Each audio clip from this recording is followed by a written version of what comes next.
د پاکستان شاهین لوبډلې په ټاپ ان ټي20 سیریز کې اډیلایډ سټرایکر لا کم چې د استرالیا کلب لیول ټیم دی هغه ته یو ډیر غټ شکست ورکړی دی چې په دې میچ کې د پېښور زلمی کلاړي ما صداقت سلیزه هم وخلې ده زبردست طوفاني بیټینګ کړی دی پېښور زلمی سره د پرفارمنس ول نه ورکولو چونکه دا یو اوپنر کلاړي دی به طور اوپنر د شاهین پاکستان شاهین چې کوم لوبډله ده پای کې سلیزه هم وخلې ده مکمل سکور کارت سره دغه میچ شریکوم چا پکې ښه پرفارمنس کړی چا پکې خراب پرفارمنس کړی دی پاکستان شاهین لوبډله کې کم کلاړیان دي تاسو له بل سکور کارت نخپل اندازو شي بالنګ هم خ کړی دی اډیلیټ سټرایکر له یو ډیر غټ شکست ورکړی په دې میچ کې ډیر ټایم نه خرابو سکور کارت الریډي تاسو له سکرین باندې ښکاریږي دا مکمل سکور کارت دی چې کې تاسو ګورئ په دې میچ کې وړاندې بیټینګ پاکستان شاهین لوبډله کړو او 202 رنزونه پشل اورونو کې جوړ کړی دي چې د ما صداقت پکې 104 رنزونه کړی دي د پکې سلیزه وخلې د په 59 بالونو باندې یاسر خان هم زبردست بیټینګ کړی یاسر خان تاسو له یاد شي د پی ایس ال کې د ملتان سلطان کلاړي محمد رضوان سره په ټیم کې وجي چې هغه سره هم یو میچ کې ډیر دوه درو میچونو کې ښه بیټینګ کړو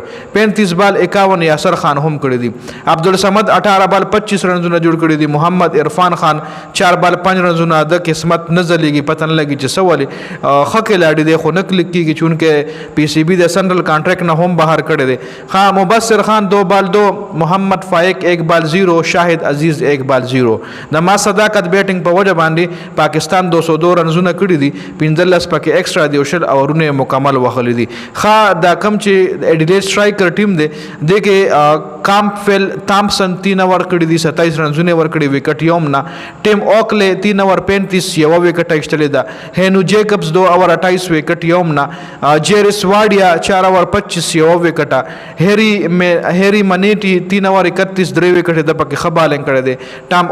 ټام اوکونل 4 اور 34 یو وکټ او جشن خان 1 اور 19 رنز ور کړی دي او وکټ پکې هم یو راوستل وکټ پکې هم نه لشتري جی اوس کوم راشو ورپسې د اډیلیټ سټرایکر بیټینګ وګورو او د پاکستان بادرانو بالینګ وګورو نو اډیلیټ سټرایکر ټوټل ټیم په 95 رنزونو باندې اوټ شوی دی دا میچ په 107 رنزونو باندې بایلل دي په 95 رنزونو باندې ټوټل ټیم د پاکستان بادرانو دا راټول کړی دی میکنزي هاروي 17 بال 27 رنزونه جوړ کړی دي جوش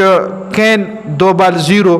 ریان کنگ 4 بال 1 هیری نیلسن 11 بال 12 एलेक्स रोज 9 बाल 6 टॉम ओकेनल 1 बाल 1 हेरी मिनाटी 11 बाल 17 जेरिस वाडिया 1 बाल 0 हेनू जेकब्स 21 बाल 19 रनजुना टॉम ओकले 19 बाल 11 او कैम्पल थॉमसन 1 बाल 0 रनजुना जोड़ कड़ी दी जी कमुंग चरियो गुरु दा टूल नवी खिलाड़ियां दी क्लब लेवल खिलाड़ियां दी और पाकिस्तान पर टीम के टॉप टैलेंट खिलाड़ियां दी द पीएसएल खिलाड़ियां दी ओसे खिलाड़ियां पर के दासे होमस्टा چې هغه انټرنیشنل ډیبیو هم د پاکستان د ټیم نه کړی دا کدی خو موږ بالینګ وګورو نو بالنګ کې عبید شاه